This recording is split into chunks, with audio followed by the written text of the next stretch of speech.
सहना भवतु सहनौ भुनक्तु सह वीर्यं करवावहै तेजस्विनावधीतमस्तु मा विद्विषावहै।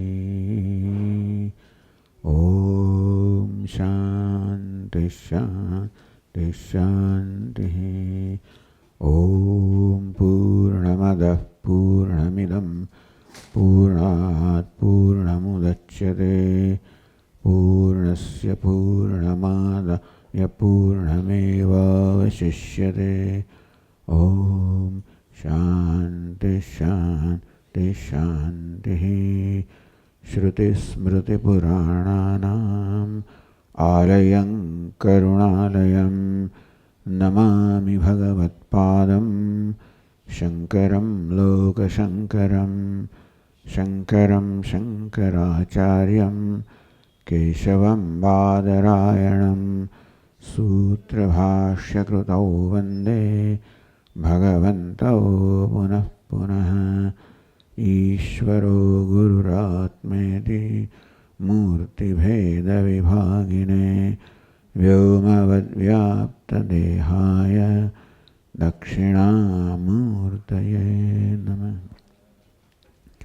ॐ पार्थाय प्रतिबोधितां भगवता नारायणेन स्वयं व्यासेन ग्रथितां पुराणमुनिना मध्ये महाभारतम् अद्वैतामृतवर्षिणीं भगवतीम् अष्टादशाध्यायिनीम् अम्ब त्वामनुसन्दधामि भगवद्गीते भवद्वेषिणीम्। यं ब्रह्मा वरुणेन्द्ररुद्रमरुतः स्तुन्वन्ति दिव्यैस्तवैः वेदैः साङ्गपदक्रमोपनिषदैः गायन्ति यं सामगाः ध्यानावस्थिततद्गतेन मनसा पश्यन्ति यं योगिनः यस्यान्तन्न विदुःसुरासुरगणाः देवाय तस्मै नमः।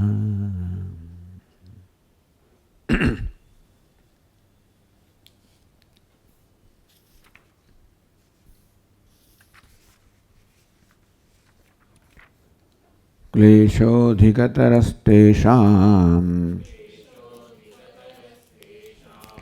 अव्यक्तासक्तचेतसाम्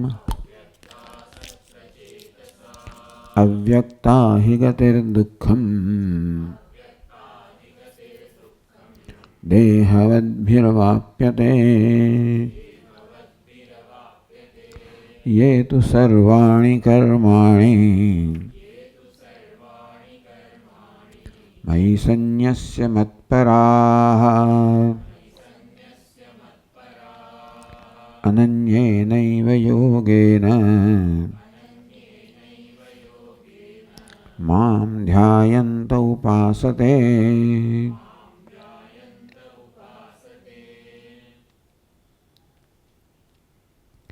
अपक्वचित्तानाम् अक्षरोपास्तो क्लेशाधिक्यम्। जो चित्त परिपक्व નથી,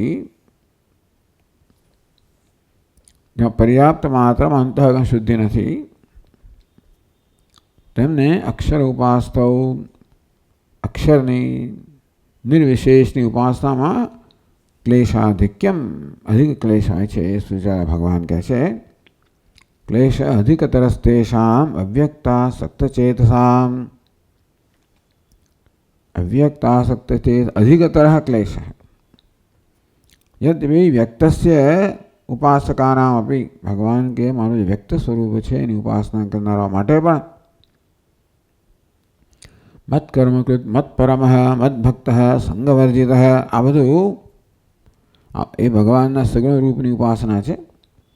એમાં अधिक क्लेश तो है ज, तो पण अव्यक्तासक्त चेत एमनी अपेक्षाए अव्यक्ते सर्वेन्द्रिय अगोचरे વ્યક્ત એટલે ઇન્દ્રિય ગોચર ભગવાન, અવ્યક્ત એટલે ઇન્દ્રિય ગોચર ભગવાન. વ્યક્ત એટલે દૃશ્યના રૂપમાં રહેલો ભગવાન, અવ્યક્ત એટલે આત્મા રૂપમાં રહેલો ભગવાન. અદૃશ્યાદિ ગુણકે અતર્કે અચિંત્ય અપ્રમેય, ટૂંકમાં આ જગતને કે દૃશ્યને કે પછી સવિશેષને સમજવા માટે જે ઉપાયો અજમાવીએ છીએ, આપણી બુદ્ધિ અજમાવતી હોય. ઇન્દ્રિય ગોચરત્વમ એ તો ઇન્દ્રિય ગોચર હોય, નહીતર આ તો અતર્ક્ય અચિંત્ય અદૃશ્યમ અવ્યવહાર્યમ અગ્રાહ્યમ અલક્ષણમ અવ્યપદેશમ વગેરે. અચિંત્યમ અવ્યપદેશમ આવું ગુણ ધરાવનાર. અલક્ષણે એટલે અતર્કે અચિંત્ય એ જ વિશેષણો કહેવામાં આવ્યા, જે દૃશ્ય અર્થાત જ્ઞાનીનો વિષય નથી. ત્યારે અલક્ષણમ એટલે જેનામાં કોઈ લક્ષણ નથી, ચિહ્ન નથી, જેનાથી એનું અનુમાન થઈ શકે, માટે ચિંતનનો વિષય નથી. અપ્રમેય માટે જે પ્રમેય અર્થાત જેનું માપ ન કાઢી શકાય, અર્થાત જે કોઈ માનનો પ્રમાણનો વિષય નથી. એટલે કે બધી જ પ્રવૃત્તિઓ જેમાં શમી જતી હોય. આમ કશું કરવું એ મનનો સ્વભાવ છે. એ જોવા માગે, સાંભળવા માટે માગે, કે તર્ક કરવા માગે, કે ચિંતન કરવા માગે, કંઈ અનુભવવા માગે, એ બધી પ્રવૃત્તિઓનો જ્યાં આગળ વિરામ થઈ જાય છે, એવું પરમ બ્રહ્મ છે. એમાં આસક્તમ, આવા અવ્યક્તમાં નિર્વિશેષ આત્મ સ્વરૂપે રહેલા પરમાત્મામાં જેનું ચિત્ત આસક્ત છે. એટલે શું છે? તદ્ભાવાપત્ય યતમાનમ, જે અવ્યક્ત અર્થાત નિર્વિશેષ પરમાત્મા બનવા માગે છે, એની સાથે ઐક્ય સાધવા માગે છે. તદ્ભાવાપત્ય યતમાનમ, એ ભાવની સ્થિતિની અવસ્થાની, એટલે કે એ બનવા માટે યત્ન કરી રહ્યા છે. એમને કે અવ્યક્તાસક્ત ચેતસામ, અવ્યક્તે આસક્તમ ચેત યેષામ, અર્થાત નિરાકાર પરમ બ્રહ્મનું નિધિધ્યાસન કરનારા, આત્મ સ્વરૂપે ધ્યાન કરનારા, એમને અધિકતર ક્લેશ છે. પેલા તો ઇન્દ્રિય ગોચર ભગવાન છે, ચિંતનનો વિષય છે, તર્કનો વિષય છે, આ બધા પ્રમાણ જે આપણી પાસે છે, એટલે પ્રમાણનો વિષય છે સવિશેષ પરમાત્મા. એટલું ખરું. એ નામ રૂપ જે વિશેષતાનો અનુભવ કરીએ છીએ, એ સરમાં એ વિશ્વરૂપ પરમાત્માને જો એ પ્રકારનું ખરું. એવો ક્લેશ તો ખરો કે નામ રૂપને જે સત્યતા અપાતી હોય તે ના અપાય. એ નામ રૂપના આધાર રૂપ અને આશ્રય રૂપ અને સાર રૂપ અથવા જે સર્વત્ર વ્યાપ્ત છે એવો જે વિશ્વરૂપ છે પરમાત્મા, એના ધ્યાન માટે પણ આ બધી વસ્તુઓનો બાદ તો કરવો જ પડે. એથી વધારે ત્યાં નામરૂપનો બાદ ન કરીએ, પણ એને અપાતી એમાં જે ભેદભાવ રહેલો છે એ બધી વસ્તુનો આપણે બાદ કરીએ. પણ આમાં તો નામરૂપનો જ બાદ હશે, દૃશ્યનો બાદ હશે, વિષયનો બાદ હશે, વિષયનો પણ બાદ હશે. એવા નિર્વિશેષ બ્રહ્મમાં મનને સ્થાપિત કરવો અત્યંત કઠિન છે. એટલે ભગવાન કહે છે કે તેહામ ક્લેશ અધિકતર, અને અધિકતર ક્લેશ છે. પેલો અધિક ક્લેશ છે અને અધિકતર ક્લેશ. ભગવાન ભજનમાં અધિક ક્લેશ છે જ, પણ આમાં અધિકતર ક્લેશ છે. કેમ એવું? કેમ? અવ્યક્તા હે ગતિર દુઃખમ દેહવદ્ભિ વાપ્યતે, ભગવાન પોતે સ્પષ્ટ કરે છે. ही कारण के अव्यक्ता गति अव्यक्तात्मिका गति तद्भावापत्ति, અવ્યક્ત બનવાનું બી જે ધ્યેય છે, પોતાનું પણ જે વ્યક્તિત્વ છે, સર્વ વ્યક્તિત્વ જે છે, એ વ્યક્તિત્વના રાહિત્યનું જે ધ્યેય છે ને, આમ પોતાના સર્વ વ્યક્તિત્વને નાશ કરવો કે સંપૂર્ણ અભિમાન દૂર કરવું. હું પણ આમાંથી સમગ્ર વ્યક્તિઓની બાદબાકી કરી નાખવી. દેહમાં તાદાત્મ્ય ધરાવનારા માટે અત્યંત કઠિન છે. દેહમાં તાદાત્મ્ય ધરાવનારા માટે ભગવાનના દેહ સહિતના ભગવાનની પૂજા પ્રમાણમાં સરળ છે. એક દેહ સહિતનો ભગવાન છે અને બીજો દેહથી પર ભગવાન છે. તો દેહમાં હમભાવ ધરાવનારા માટે દેહ સહિતના પરમાત્માની આરાધના પ્રમાણમાં સરળ છે. જ્યારે દેહથી પર પરમાત્માની આરાધના અત્યંત કઠિન છે. યસ્માદ આવું છે. તેથી તસ્માદ અનાયાસેન અક્ષરોપાસ્તિ સિદ્ધે કારણમ સગુણોપાસ્તિ. તેથી અવ્યક્તિની ઉપાસના માટે વ્યક્તિની ઉપાસના સાધન બન્યું. એ પ્રકારે સાધ્ય સાધન ભાવ અંગીકૃત્ય અવ્યક્તિની ઉપાસના સાધ્ય છે, વ્યક્તિની ઉપાસના સાધન છે. વ્યક્તિની ઉપાસના સાધન છે.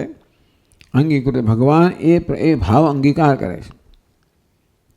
સગુણ ભક્તિ નિર્ગુણનું જ્ઞાન માટે આ ભાવ છે સાધન સાધ્ય ભાવ. સગુણ પરમા ભક્તિ તો સગુણની જ હોય, એ નિર્ગુણનું આત્મરૂપે જ્ઞાન માટેનું સાધન છે. પહેલું પગથિયું છે. અંતેથી અવશ્ય કર્તવ્યતામ સૂચયિતુમ માટે સાધન જો હોય તો જ સાધ્ય શક્ય બને. એટલે સગુણ પરમાત્માની આરાધના હોય તો જ નિર્ગુણની આરાધના શક્ય બને. એમ ભગવાન 6થા શ્લોકમાં કંઈક ये तो सर्वाणि कर्माणि मयि संन्यस्य मत्पराः अनन्यनैव योगेन मां ध्यायन्तः उपासते. ये तो पर अव्यक्तासक्त चेतने परंतु व्यक्तासक्त चेतस्य सगुणोपासकाः मद्भक्ताः. जो सगुण ब्रह्मणोपासक છે, મારા ભક્તો છે, સર્વાણી કર્માણી સર્વકર્મ વૈદિકાની અવૈદિકાની જે કર્મ હોય મયि પરમેશ્વરે સંન્યસ્ય મદર્પિતાની કૃત્વા મને અર્પણ કરીને, અર્થાત જે કંઈ કર્મ કરે યદ કરોષિ યદ અશ્નાસી યદ જુહોષિ તત્ કુરુષ્વ મદર્પણમ. મત્પરાહ એટલે ભગવાનને કર્મ બધું પોતાનું જીવન તો અર્પણ કરી જ દીધું. પોતાના કર્મ ઈશ્વર અર્પિત કરવા એટલે પોતાની જાતને અર્પિત કરી દે ને. કારણ કે આપણું વ્યક્તિત્વ કર્મ દ્વારા જ વ્યક્ત થતું હોય છે ને. બધા જ વ્યવહારને કર્મ કહી શકાય. કાયિક વ્યવહાર હોય, વાચિક વ્યવહાર હોય, માનસિક વ્યવહાર હોય, એ સ્તરે કર્મ થતા હોય છે. એ બધું કર્મ ઈશ્વરને સમર્પિત કરવું એટલે પોતાની જાતને સમર્પિત કરી દીધી. એ દ્વારા ધ્યેય છે મત્પરાહ મદેક પ્રવણાહ સંત. હું જ એકમાત્ર ધ્યેય છું. આ બધું મને સમર્પિત થઈ રહ્યું છે, બીજી કશી વસ્તુ માટે નહીં. મને અર્પણ કરે છે શેના માટે? મારી પ્રાપ્તિ માટે. અર્થાત જેમને મારા સિવાય કાંઈ જોતું નથી. મત પ્રવણાહ મદેક પ્રવણાહ, એકમાત્ર મારામાં જ એ લોકો પ્રવણ છે, મારામાં જ એ લોકો રત છે.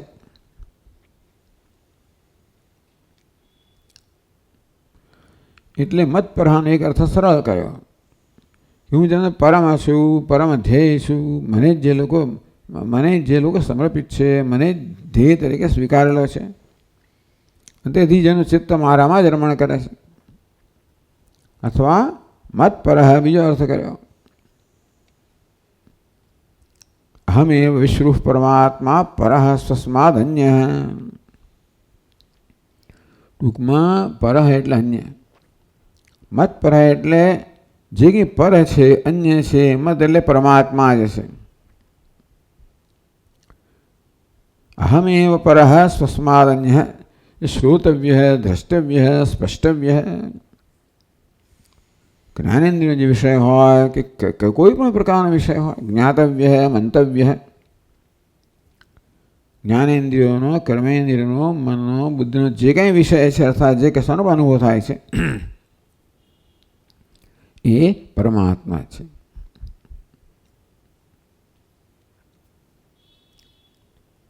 સ્વરિક્તે વસ્તુની સર્વત્ર મત બુદ્ધિ ઇત્યર્થ. ટૂંકમાં પોતાના કરતાં અન્ય જે કંઈ વસ્તુઓ છે એ પરમાત્મા છે, ભગવાન છે. એ પ્રકારની બુદ્ધિ ભાવના ધરાવનારા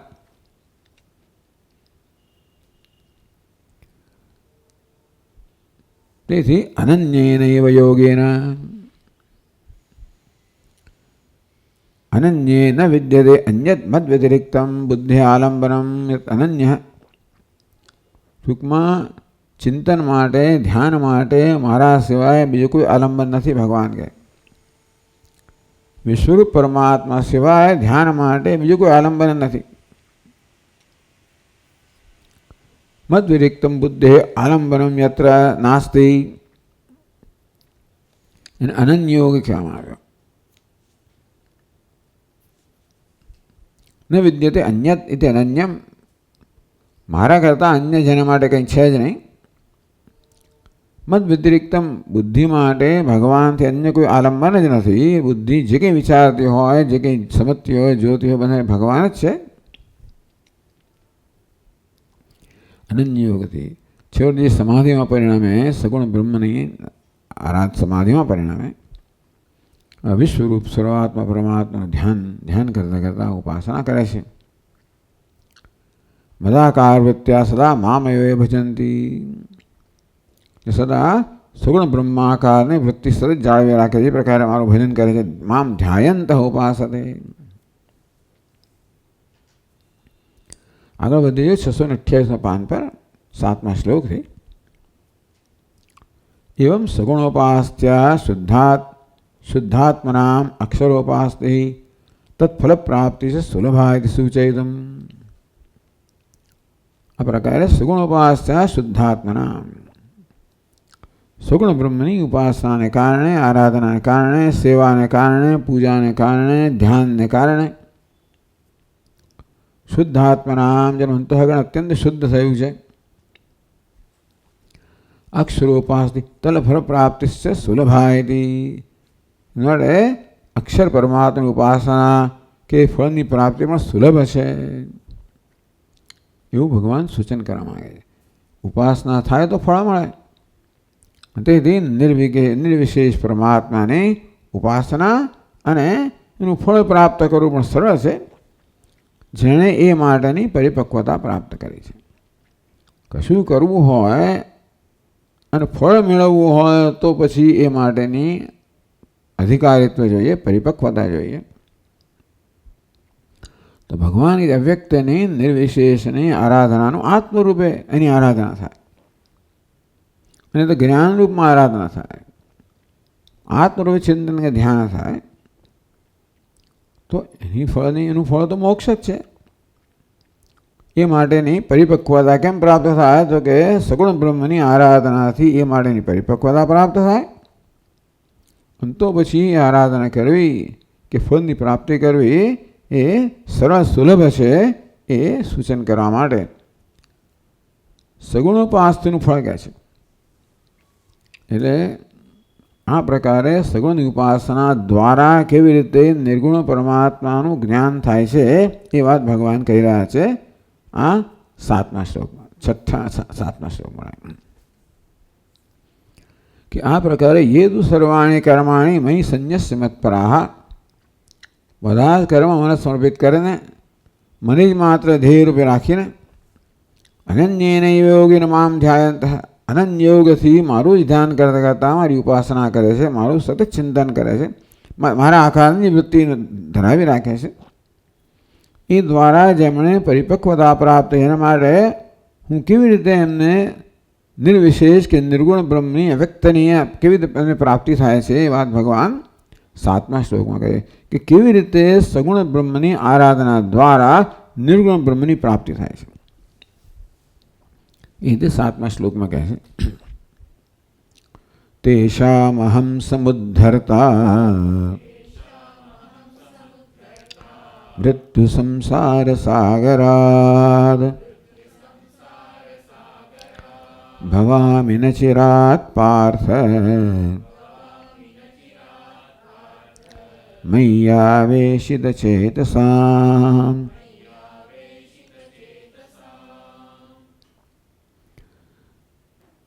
તેષામ અહમ મૃત્યુ સંસાર સાગરા સમુદ્ધરતા ભવામિ ન ચિરાત પાર્થ. આવા સુગુણ બ્રહ્મ ઉપાસક હે પાર્થ, એમને મૃત્યુયુક્ત સંસાર સાગરમાંથી ઉદ્ધાર કરવા હું ઉદ્ધાર કરનારો બનું છું. સત્તર ઉદ્ધાર કરનારો બનો છું. મૈયાવેશ જેમણે મારામાં ચિત્તને આવિષ્ટ કર્યું છે સગુણ બ્રહ્મની ઉપાસના દ્વારા, એ જ પછી નિર્ગુણ બ્રહ્મ માટે પણ એ વિશેષણ આપી શકાય. એના માટે હું મૃત્યુયુક્ત સંસાર સાગરમાંથી ઉદ્ધાર કરનારો બનો છું. તો મૈયાવેશિત ચેતસામ, પહેલે મયી આવેશિત ચેતસામ, મય મારામાં જેમનું ચિત્ત આવિષ્ટ થયું છે, મારામાં જેનું ચિત્ત પ્રવિષ્ટ થયું છે, લાગેલું છે, મારામાં છે. મારાનું શામાં? મય એટલે વિશ્વરૂપે, જે વિશ્વરૂપ છું એ જ સર્વભૂતાંતરાત્મા ઇત્યાદિ શ્રુતિ પ્રસિદ્ધે પરમેશ્વરે અગ્નિર્મૂર્ધા ચક્ષુષિશ્ચંદ્ર સૂર્યૌ દિશશ્રોત્રે વાગ્વિવૃતાશ્ચ વેદાઃ વાયુ પ્રાણ હૃદય વિશ્વમસ્ય પદ્ભ્યામ પૃથ્વી એશ સર્વભૂતાંતરાત્મા. તો મુંડકોના મંત્ર છે એનું છેલ્લું આવા, એશ સર્વભૂતાંતરાત્મા. અગ્નિર્મૂર્ધા, અગ્નિ એટલે સ્વર્ગ, સ્વર્ગ જેનું મસ્તક છે. ચક્ષુષી ચંદ્ર સૂર્યૌ, ચંદ્ર સૂર્ય જેના ચક્ષુઓ છે. દિશશ્રોત્રે, આ દિશાઓ જેના શ્રોત્ર છે, કર્ણ છે જે ભગવાનના, વિશ્વરૂપ ભગવાનના. વાગ વિવૃતાશ્ચ વેદાઃ, આ વેદની વ્યક્ત વાણી છે, વાણી જે અભિવ્યક્ત થયેલા વેદ જેની વાણી છે. વાગ વિવૃતાશ્ચ વેદાઃ, વાયુ પ્રાણ, વાયુ જેનો પ્રાણ છે. હૃદય વિશ્વમસ્ય, આ સમગ્ર વિશ્વ જેના હૃદયમાં છે. પદ્ભ્યામ પૃથ્વી, પૃથ્વી જેના ચરણ છે. એશ સર્વભૂતાંતરાત્મા, આ સર્વભૂતોનો આત્મા છે. કોણ? આ વિશ્વરૂપ પરમાત્મા, સર્વભૂતનો આત્મા જે સર્વત્ર સર્વમાં વ્યાપ્ત છે. જુદી શ્રુતિ ઉદ્ધૃત કરે છે. ઇત્યાદિ શ્રુતિ પ્રસિદ્ધે પરમેશ્વરે. આમ તો વિશ્વરૂપની તો વાત તો કેટલી બધી આવી ગઈ, છતાંય પણ અહીંયા મહી એટલે મારામાં વિશ્વરૂપમાં આ શ્રુતિમાં સ્પષ્ટ કહેવામાં આવ્યું કેવી રીતે સમગ્ર વિશ્વ હું જ છું. જાણે કે સમગ્ર વિશ્વમાં આવી ઉપાધિ હોય, દેહ હોય, એને વિશ્વના ભિન્ન ભિન્ન અંગો મારા અંગ છે એ પ્રકાર વર્ણન કરવામાં આવ્યું. તો જેવી રીતે મારા દેહમાં ભિન્ન ભિન્ન અંગો છે, એ કદાચ એકબીજા કરતાં ભિન્ન ભિન્ન જણાય છતાં પણ એક જ ચૈતન્ય, એક જ આત્મા સર્વવ્યાપ્ત છે. તે મસ્તકમાં પણ હું પણ છે, ચરણમાં પણ હું પણ છે, સમગ્ર દેહમાં તેવી રીતે એક જ આ સમગ્ર વિશ્વરૂપી દેહમાં એક જ પરમાત્મા વ્યાપેલો છે. હું જ્યારે શાસ્ત્રો આપણે ધ્યાન દોર્યું ત્યારે ખબર પડે. આ પ્રકારે જ્યારે આ વિશ્વનું વર્ણન કરવામાં આવે કે સ્વર્ગ તો ભગવાનનું મસ્તક છે, પૃથ્વી ભગવાનના ચરણ છે, વાયુ ભગવાનનો શ્વાસ છે વગેરે, આકાશ ભગવાનનો દેહ છે જે આપણે જોયું, જળ ભગવાનની શું છે, મૂત્રાશય છે વગેરે. ત્યારે ખબર પડે કે ઓહ, આ બધું પરસ્પર ભિન્ન જણાતા આ બધા તત્વો જગતની અંદર કેવા બધા એક સાથે સંકળાયેલા છે. એક એવી સંવાદિતા કેવામાં પ્રવર્તમાન છે, બધા જોડાયેલા છે. એમ લાગે જગતમાં બધી વસ્તુ એકબીજા કરતાં ભિન્ન ભિન્ન છે. તો કે એક રૂપે હશે એક રીતે, પરંતુ બીજી રીતે બધા એક જ સંવાદિતા, એક જ આત્મા, એક જ ચૈતન્ય બધાને જોડનારી આ કડી છે, સૂત્ર છે. પરમેશ્વર એવ આવેશિતમ, મય એવ, મય આવેશમાં એવકાર ઉમેરવામાં આવ્યો, મારામાં જ. એટલે સર્વ વાક્યમ સાવધારણમ, એટલે એ અવધારણ એવકાર ઉમેરો તો ચાલે દરેક વાક્યમાં, એવું માની લેવાનું.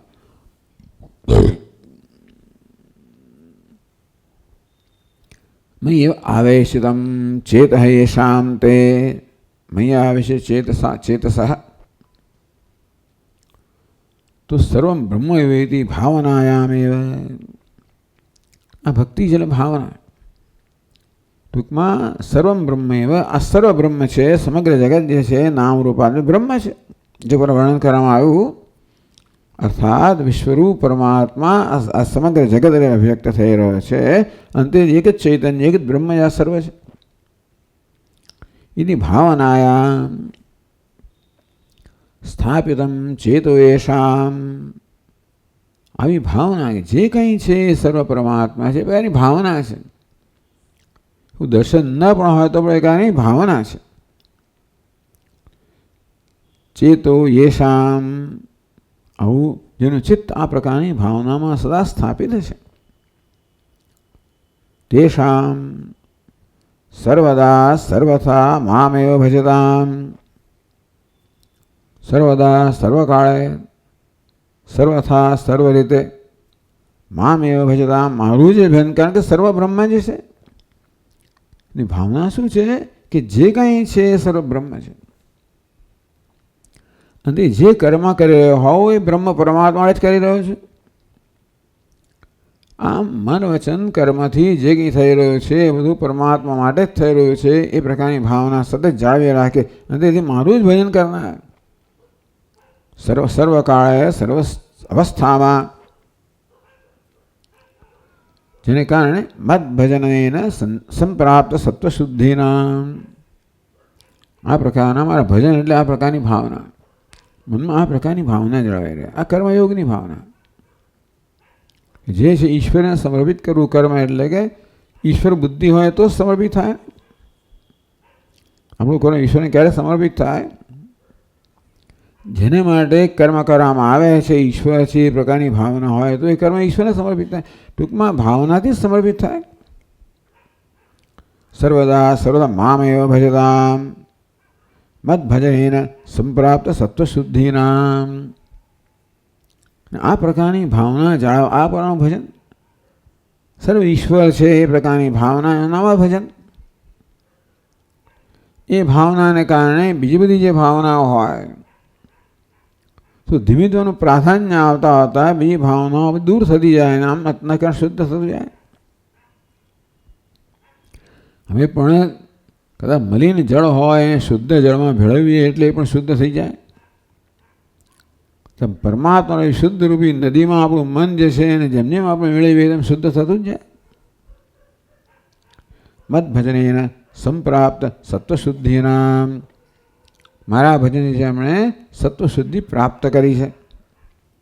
તેષામ મદ ભક્તાનામ, એટલે મૈયા વેશિત ચેતસામ. આ કહેવાય મયી પરમેશ્વરે આવિષ્ટમ ચેત યેષામ તે તેષામ મદભક્તાનામ ન ચિરાદ. આ પ્રકારની સિદ્ધિ પ્રાપ્ત થયા પછી આ પ્રકારે મૈયા વેશિત ચેતસામ, મારામાં જેનું ચિત્ત આવિષ્ટ થયું છે, પ્રવિષ્ટ થયું છે, મારું સતત ભજન થઈ રહ્યું છે. તેષામ મદભક્તાનામ ન ચિરાદ, એટલે વિલંબ વગર. ચિર એટલે ચિરકાળ, દીર્ઘકાળ. ન ચિરાદ, વિલંબ વગર, સત્વર.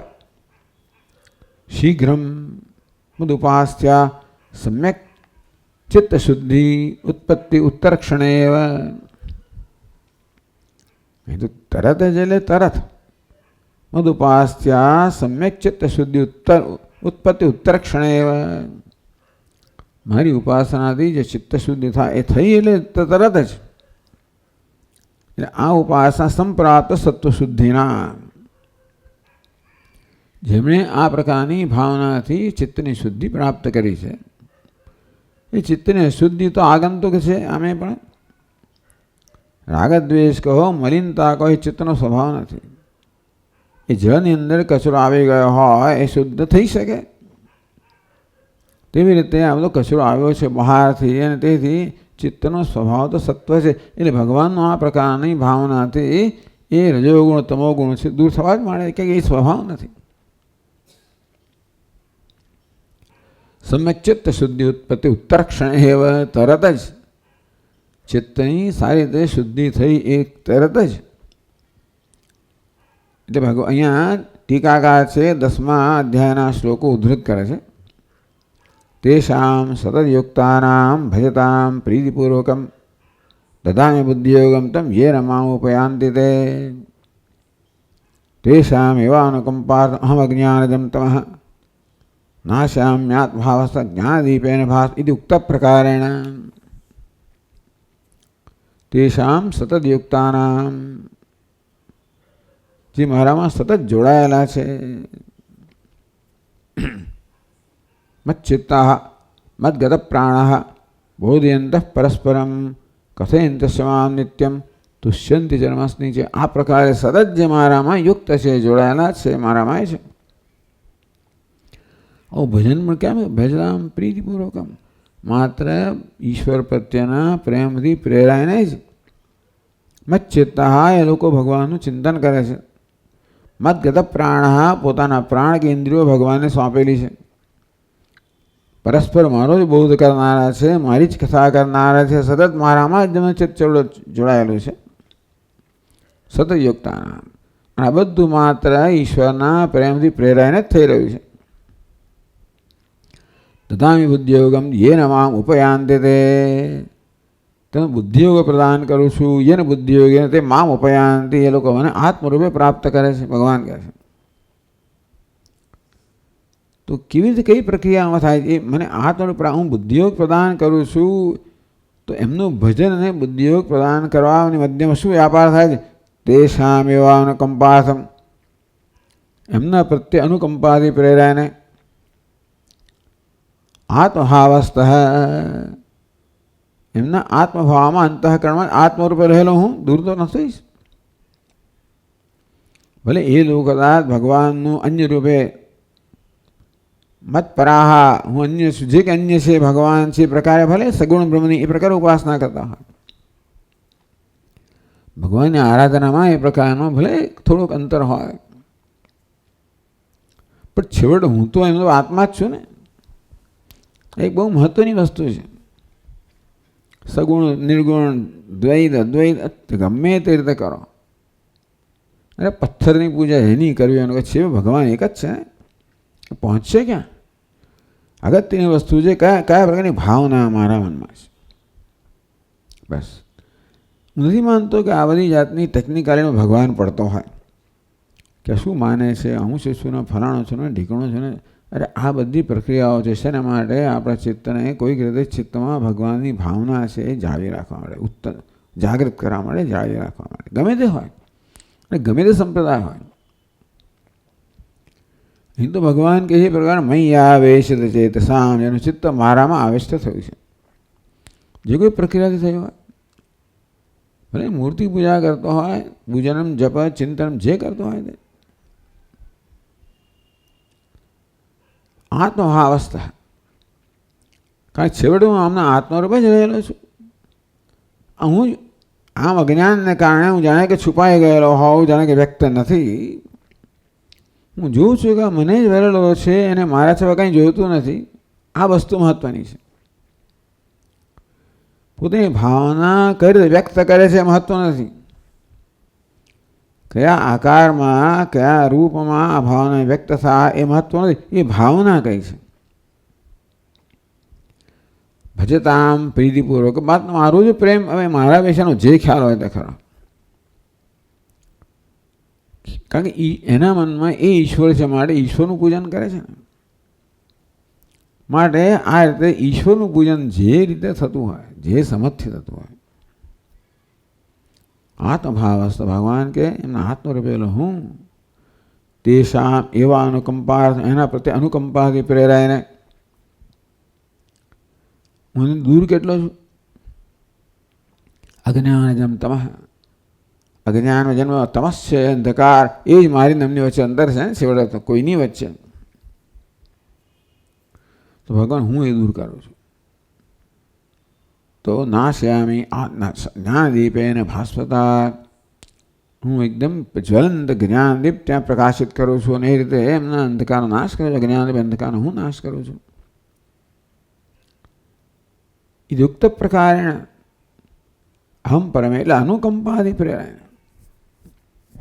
ભગવાનને જે મારું જ ભજન કરે, જે રીતે કરતો હોય તે, કે પથ્થરમાં પૂછતો હોય કે જેમાં પૂછતો હોય એમાં ખરો.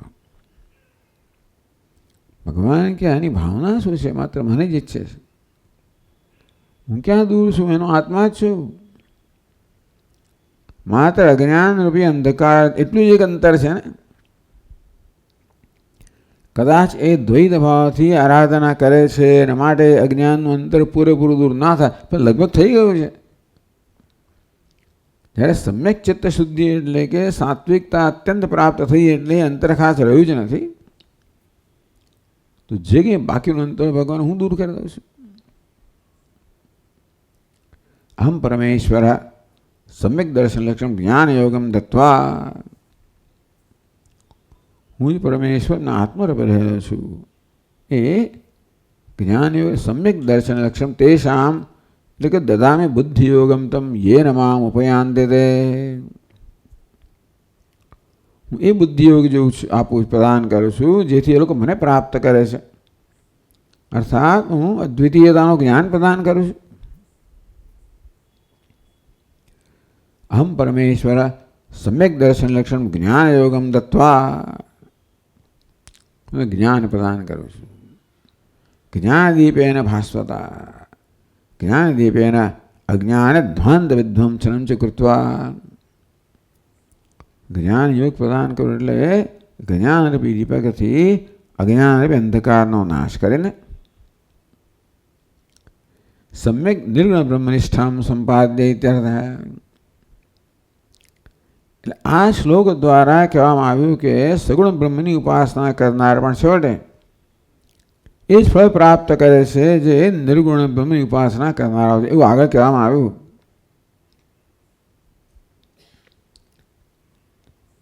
એ જ વાસ્તવમાં ભગવાન અહીંયા આગળ એ વસ્તુનું સમર્થન કરે છે. વેદાંતિને એમ કે શ્રવણ મનન દ્વારા અહીં કશું કહ્યું નથી ભગવાને, ભગવાન હું જેને પ્રદાન કરું છું જે રીતે કરતો હોય. વેદાંતિ તો ચુસ્ત રહો, સ્વામી કે ભાઈ ભગવાન અનુગ્રહ તો ગુરુ રૂપે આવે, એ તો વચ્ચે જોઈએ છે. ટૂંકમાં ભગવાને અનુગ્રહ કરો તો ગુરુ રૂપે આવે અને જ્ઞાન પ્રદાન કરે, પણ સમ્યક નિર્ગુણ બ્રહ્મનિષ્ઠામ સંપાદ્ય ઇત્યર્થ. એમની સમ્યક તો આ પ્રકારે નિર્ગુણ બ્રહ્મનિષ્ઠા હું સંપાદિત કરું છું. હું જે નિર્ગુણ બ્રહ્મ છું, એમના આત્મારૂપે રહેલો છું, માત્ર અજ્ઞાનરૂપે અંતર જ એટલો જ છે. એ અંતર દૂર કરીને એમને મારું વાસ્તવિક સ્વરૂપમાં નિષ્ઠ બનાવું છું.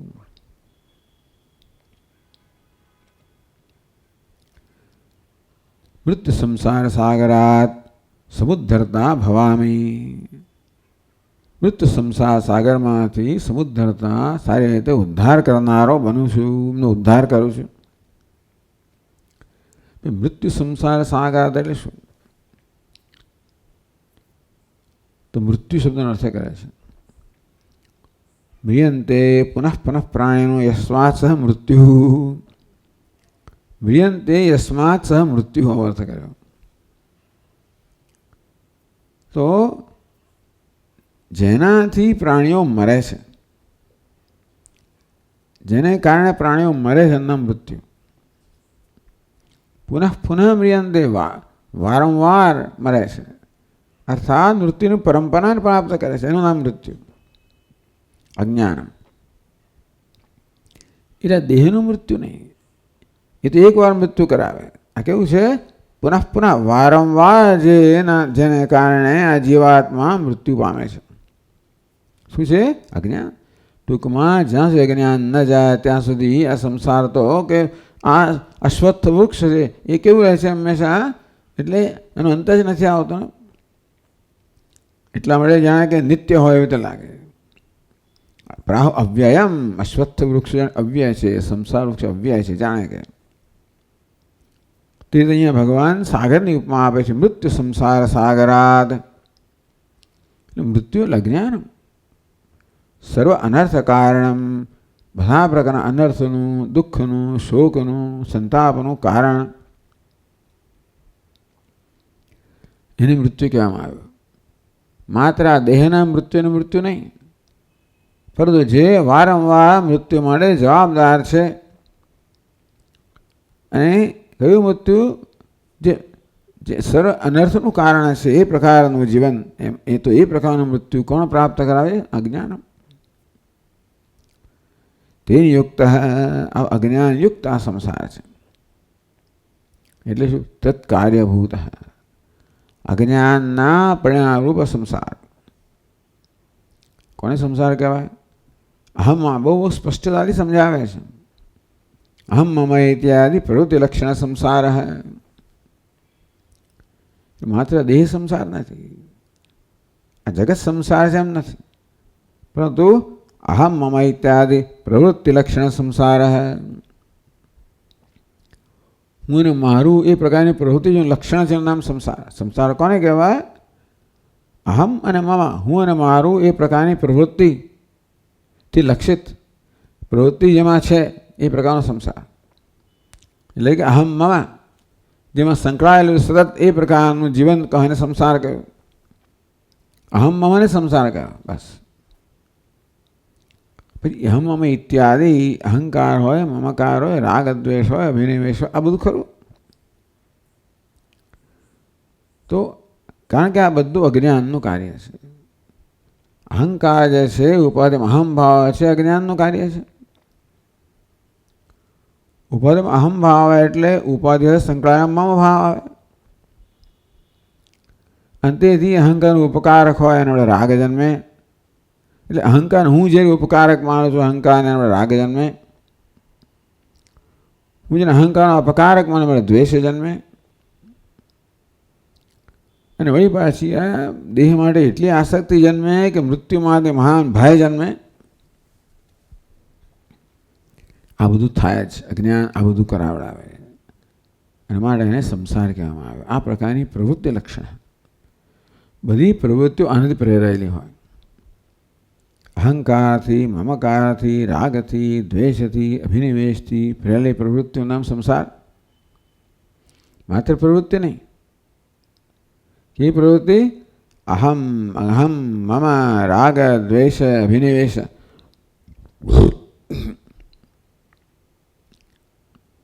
એવું જે સ્વયં નિરવધિકત્વાદ.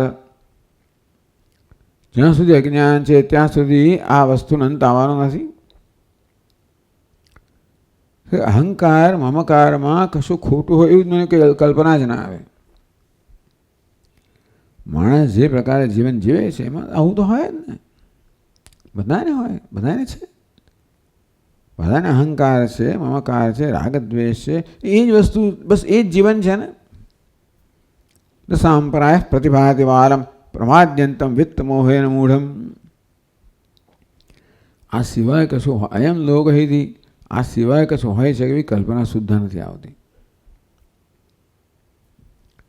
અને એટલે આ સંસાર નિરવધિકત્વાદ. જ્યાં સુધી આ સંસાર છે આ દુઃખનું કારણ છે.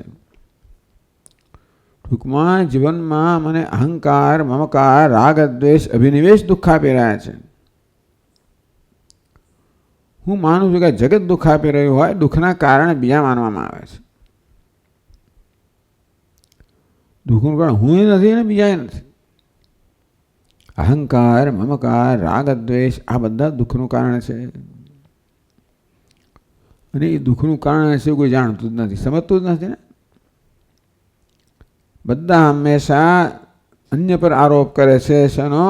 મને દુઃખ આપવાનું કારણનો આરોપ બે કરવામાં આવે છે. આને કારણે થયું, પેલાને કારણે થયું, આ ના થયું મળે થયું, આ થયું મળે થયું, વગેરે વગેરે. એટલે કે આ દુઃખનું મૂળ કારણ તો અકબંધ રહી જાય છે. પણ સતત પ્રયત્ન તો કરે છે. પોતે જેને દુઃખનું કારણ માને છે એને દૂર કરવાનો સતત પ્રયત્ન કરે છે. દુઃખ નિવૃત્તિ સુખ પ્રાપ્તિનો સતત પ્રયત્ન છે. દુઃખ કેમ નિવૃત્ત થાય? દુઃખનું કારણ નિવૃત્ત થાય, દુઃખ નિવૃત્ત થાય.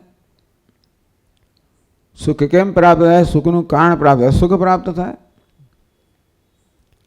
આમ જ્યાં સુધી દુઃખનું કારણ અન્યત્ર છે, સુખનું કારણ અન્યત્ર છે, અન્યત્રની પ્રાપ્તિ. એટલે આ પ્રકારે સતત આ ઉપાદે દુઃખના કારણને દૂર કરવાનો પ્રયત્ન કર્યું, સુખના કારણે પ્રાપ્તિને, બસ આ પ્રકારનું જીવન છે.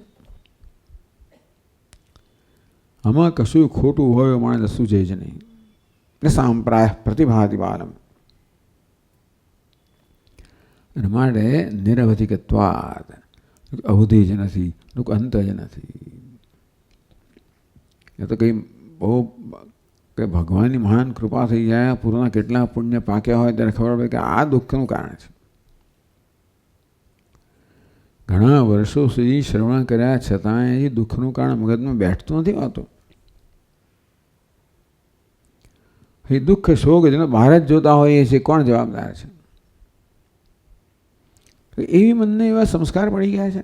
એ વાસના સંસ્કાર પડી ગયા છે. બુદ્ધિમાં આ પ્રકારની ક્યાંક સમજ હોય પણ હજી ઉતરતી નથી આવતી. ક્યાં તો માણસ પોતાને દોષ આવે એ ખોટું છે, અન્ય દોષ આવે એ ખોટું છે.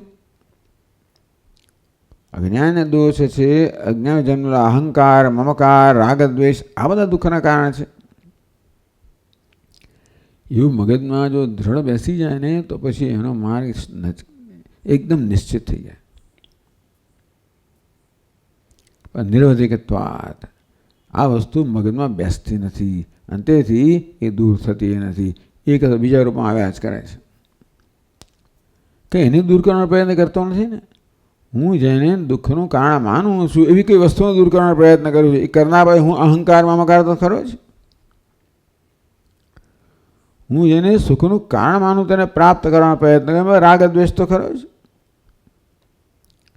એ દુઃખના સંસારના સંતાપના જે મૂળ કારણો અકબંધ રહી જાય છે. મારે નિરવધિત્વાદ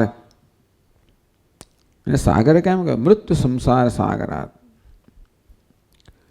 એટલે મૃત્યુ લક્ષણ સંસાર એ પ્રકાર કહેવામાં આવ્યું. મૃત્યુ લક્ષણ સંસાર મૃત્યુ સંસાર. અજ્ઞાનને મૃત્યુ કહ્યું. અજ્ઞાનને કાર્યને મૃત્યુ કહેવામાં આવ્યું. અજ્ઞાનનું કાર્ય છે હમ મમ વગેરે. આ જેનું લક્ષણ છે આ જીવનમાં વણાયેલું છે. તો આવું જાતનું જેનું લક્ષણ છે એ પ્રકારે મૃત્યુ લક્ષણ સંસાર મૃત્યુ સંસાર. અને એનું તો સાગર કેમ કહેવામાં આવ્યો? નિરવધિકત્વા આનો અવધિ નથી. એટલે કે આનો કોઈ અપાર છે. એને ક્યારેય તમે એના છેડે ના પહોંચી શકો. ગમે તેટલો યાત્રા કરો તો પણ સાગરનો કોઈ છેડો આવે જ નહીં. તે પ્રકારે આ પ્રકારના સંસારનો એટલે આ પ્રકારના સંતાપનો છેડો જ નથી. સંતાપનું કારણ અકબંધ રાખીએ તો એનો છેડો જ નથી. દુસ્તરત્વાદ આ પ્રકારે અજ્ઞાનને જાળવી રાખીને અહંકાર મમકારને જાળવી રાખીને આ સંસારને તરવાનો પ્રયત્ન થાય એ દુસ્તર છે. એટલે એને કોઈ સાધનથી તરી શકાતો નથી. આ સંસારને તરવા માટે દુઃખને તરવા માટે સાધન અપનાવવામાં આવે એ પણ અહંકાર મમકાર રાગ દ્વેષ એટલે જ્ઞાનથી પ્રેરિત હોય. દુસ્તરત્વાદ આ સંસાર દુસ્તર છે. તાપત્રે વડવાનલ મયત્વાચ એવું કહેવાય છે કે સાગરના પેટળમાં અગ્નિ રહેલો છે કે એને વડવાનલ કહે છે. હશે જ કે પેટળામાં તો પૃથ્વીના પેટમાં અગ્નિ તો છે જ. આ વડવાણ સાગરને સૂકવી નાખે. એટલે પ્રલય આવે ને ત્યારે વડવાણ છે ને સાગરને સૂકવી નાખે. અગ્નિ જળને સૂકવી નાખે. જળ પૃથ્વીને બંબાકાર કરી નાખે. એ આ પ્રકારે એક તત્વ બીજા તત્વનો નાશ કરે. એટલે સાગરમાં આ બધી અનેક પ્રકારની મુશ્કેલીઓ જેમ ઓછી હોય તેમ વધારાનું શું છે એમાં વડવાનલ છે. તેમાં સંસાર રૂપી સાગરમાં પણ વડવાનલ છે. કયો વડવાનલ છે? અનલ. અનલ અગ્નિ વડવાનલ. તાપત્ર આધ્યાત્મિક આદિભૌતિક આદિદૈવિક સંતાપ. એક ગયો ને બીજું આવે બીજું ગયો ને ત્રીજું આવ્યું. ગ્રહો આવે ને પેલા આવે ને નહીં તો વરસાદ આવે ને આવે ને ઠંડી ને ગરમી ને આદિદૈવિક આદિભૌતિક. દુનિયા હિન્દુસ્તાનમાં રહ્યું એટલે ચારેય બાજુએ કંઈ ને કંઈ પ્રકારના સંતાપ હોય જ. પેલો અહીં ચીસ પાડતો અહીંયા કૂતરા ફસતા હોય પેલું આ કંઈ ને કંઈ પ્રકારના વિક્ષેપ રહ્યા જ કરતા હોય. ટૂંકમાં આપણે એકબીજાને વિક્ષેપ આપ્યા કરતા હોય છે અહીંયા. ના કશું ના તો મારું મન તો પૂરતું જ છે. શરીરમાં કંઈક થતું હોય મનમાં થતું હોય.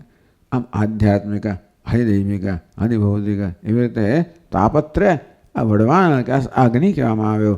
કેવો સંસાર સાગર અગ્નિ. સાગરના ત્રણ લક્ષણો બતાવ્યા. નિરવધિકત્વાદ દુસ્તરત્વાદ વડવાન મયત્વાદ છે. સાગરવત ભવતી આ મૃત્યુ લક્ષણ સંસાર જાણે કે સાગર હોય એ પ્રકારે સાગર કહેવામાં આવ્યો. સાગર એટલે સાગર જાણે કે સાગર. મૃત્યુ સંસાર સાગર મૃત્યુ લક્ષણ સંસાર મૃત્યુ સંસાર સૈવ સાગર ભવતી મૃત્યુ સંસાર સાગર તસ્માત મૃત્યુ સંસાર સાગરાત. ઉદ્ધરતા ભવામી, ભગવાન કે ઉદ્ધારણ કરનાર, ઉદ્ધાર કરનારો બનું છું. ઉદ્ધાર કરવો, ઉઠાવવો. પેલો બિચારો ડૂબી રહ્યો હોય એને ઉઠાવવો. સમુદ્ધરણ કરતા ભવામી, ભક્તિના આચાર્યને ખૂબ બધું વર્ણન કરે આમાં. ભગવાન કે ઉદ્ધાર કરનારો છે, કેવી રીતે પોતાના ભક્ત, ઘણા બધા દૃષ્ટાંતો આપવામાં આવે. અહીં તો હજી આનું વ્યાખ્યા આમ તો નિર્ગુણ બ્રહ્મના લક્ષ્યમાં એના પરિપ્રેક્ષ્યમાં જ કરવામાં આવે છે. બ્રહ્મ જ્ઞાનમ તદનિષ્ઠા તત્પ્રાપ્ત છે આ સિદ્ધે. બરાબર છે. આ પ્રકારના સંસાર જેનું વર્ણન કરવામાં આવ્યું, અજ્ઞાન, અહંકાર, મમકાર વગેરેનું લક્ષણ છે, એ પ્રકારનો સંસારનો ઉદ્ધાર એ વસ્તુ દૂર કરવી. આમ તમે સંસારનું જે તે વર્ણન કરો એ પ્રકારે એનું કારણનું વર્ણન, એટલે એને દૂર કરવાનું કારણનું વર્ણન થાય ને. સંસારને અજ્ઞાન લક્ષણ કહેવામાં આવે. અહંકાર, મમકાર થોડા અજ્ઞાનની ઉપજ હોય તો જ્ઞાનથી દૂર થાય, સ્વાભાવિક છે. બ્રહ્મ જ્ઞાનમ, આત્મા બ્રહ્મ છે એ પ્રકારે સત્યનું અજ્ઞાન મળે. બ્રહ્મની સુખની સતત પ્રાપ્તિ માટેનો પ્રયત્ન, એના માટે ઝંખના પરિશ્રમ. તો બ્રહ્મ જ્ઞાનમ તનિષ્ઠા તત્પ્રાપ્તિશ્ચ, તો એમનું બ્રહ્મ જ્ઞાન પ્રદાન કરું છું, જ્ઞાનમાં નિષ્ઠા પ્રદાન કરું છું. એ રીતે બ્રહ્મની પ્રાપ્તિ, આત્મની પ્રાપ્તિ પ્રદાન કરું છું. યથા સિદ્ધે તથા અનુગ્રહમ કરોમિ ઇત્યર્થ. જે કરો, ટૂંકમાં ભગવાન કે હું બાકીનું કામ કરું છું. ટૂંકમાં આપણી મોક્ષની જે વ્યાખ્યા હોય તે, તો જ્ઞાન નિષ્ઠા જે મોક્ષ છે તો એમને જ્ઞાન નિષ્ઠા પ્રદાન કરું છું. વૈકુંઠમાં જવું એ જે ટૂંકમાં મોક્ષની જે વ્યાખ્યા હોય જે આચાર્યની, ભગવાનના ધામમાં જવું, ચાલો તો ત્યાં હું લઈ જાઉં છું. ભગવાનનું ધામ દૂર નથી, આત્મરૂપી ધામ છે, તો એ પ્રકારની નિષ્ઠા હું પ્રદાન કરું છું. યથા સિદ્ધે તથા અનુગ્રહમ કરો અમે. આ પ્રકારના સંસાર સાગરમાંથી ઉદ્ધાર થવા માટે, અજ્ઞાન દૂર થવા માટે, એના કાર્ય દૂર થવા માટે જે આવશ્યકતા હું કરું છું.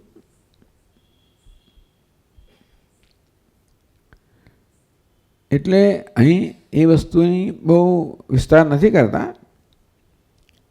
એવું બ્રહ્મનિષ્ઠા ત્યારે જ પ્રાપ્ત થાય જ્યારે બ્રહ્મ ધ્યાન, નિધિધ્યાસન થાય. એ ત્યારે થાય જ્યારે શ્રવણ મનન થાય. એ ત્યારે ગુરુ ઉપસદન થાય. ત્યારે થાય જ્યારે મોક્ષા હોય, વગેરે વગેરે. એવું આપણે માની લઈએ. જે પ્રકારનું વર્ણન વેદાંતમાં કંઈ કરવામાં આવ્યું એ માની લઈએ કે ભગવાન આ બધી વસ્તુની અનુકૂળતા કરી આપે છે. જે થાય છે ભગવાનની અનુકૂળતા જ હશે, નહીં તો થાય નહીં કશું. આવી જાતનું અધ્યયન કરવું, ધ્યાન કરવું, ચિંતન કરવું એ બધું બહુ દુર્લભ છે. તેથી મનુષ્યાણામ સહસ્ર કશ્ચિદ યદિ સિદ્ધ, હજારો લાખોમાં કોઈક હોય જે આ પ્રકારે મારો પ્રયત્ન પણ કરતો હોય, જેના મનમાં આપણે રુચિ જન્મી છે, એમનો ઉત્સાહ જન્મ્યો છે, વસ્તુને આનંદ આપનારી બની છે. એ બહુ દુર્લભ વસ્તુ છે. એટલે ભગવાન જ કરતો હોય ત્યારે આ બધું થાય. બાકી સંસારની અંદર જે પ્રકારની સ્થિતિ પ્રવર્તમાન છે એમાં આવી જાતની માનસ સ્થિતિ હોવી એ બધું બહુ દુર્લભ છે. આ બધું પ્રાપ્ત થાય એ માટે જે આવશ્યક છે એ હું કરું છું. એ ત્યાં સગુણોપાસ્ય અંગમ, નિર્ગુણોપાસ્ય અંગી. અંગન અંગી, અંગી કોને કહેવાય? અંગમસ્ય, અંગ ધરાવનાર અંગી કહેવાય. તો સગુણ ઉપાસ્ય અંગ થયું, નિર્ગુણ ઉપાસ્ય નિર્ગુણ જ્ઞાન અંગ થયું. તો સાધન સાધ્ય કહો તો એવો ફલમ તો મોક્ષ હે. ટૂંકમાં ક્યાં તો સગુણ ઉપાસના દ્વારા મોક્ષ પ્રાપ્ત કરો કે નિર્ગુણ ઉપાસના દ્વારા. સગુણ ઉપાસના દ્વારા ઈશ્વર પ્રસન્ન થાય અને છેવટે મોક્ષ માટે જે આવશ્યક હોય એ વ્યવસ્થા એ જ કરાય. તો તો ભક્ત એની ચિંતા કરવાની ના હોય, ભગવાન ચિંતા કરે. અથવા ભક્ત પહેલેથી અવ્યક્ત ઉપાસના માટે આસક્તિ ધરાવતો હોય તો સ્વયં પરમ ભગવાનનું આત્મરૂપે અનુસંધાન કરે. એટલે વિશ્વરૂપે અનુસંધાન કરતો હોય અને હું ભક્ત છું એ ભગવાન જે પ્રકારનું અનુસંધાન કરતો હોય, ભગવાન જોઈએ કે એના જીવનમાં આ સિવાય કંઈ જ નથી. હવે બાકી બધી જ વસ્તુ દૂર થઈ ગઈ છે. મૈયા આવેશ જે મારામાં જ આવિષ્ટ થયું છે. પછી જે હું હોઉં તે ખરો, ભલે સગુણ બ્રહ્મ હો, મારામાં ચિત્ત આવિષ્ટ થયું છે. ભગવાન જુએ એટલે મારા સિવાયના જીવનો કોઈ નથી. તો પછી એને અનુકંપા, આ તો મારી જવાબદારી થઈ ગઈ, અનુકંપા. તેથી એટલે આ શ્લોકમાં કહેવામાં આવ્યું તે પ્રકારે સગુણ ઉપાસના પણ છેવટે તો મોક્ષનું સાધન છે ઈશ્વરની કૃપા દ્વારા. એને ભક્તિ માર્ગ કહેવાય. ઈશ્વરની કૃપા છે એ મહત્વની છે. જ્યાં ભક્તના પ્રયત્ન કરતા ભગવાનની કૃપા છે, અનુગ્રહ છે, મહત્વનો છે. એ યત્ન સાધ્ય છે, બીજું છે કૃપા સાધ્ય. તો આ ઈશ્વર કેવો છે? કૃપા સાધ્ય છે.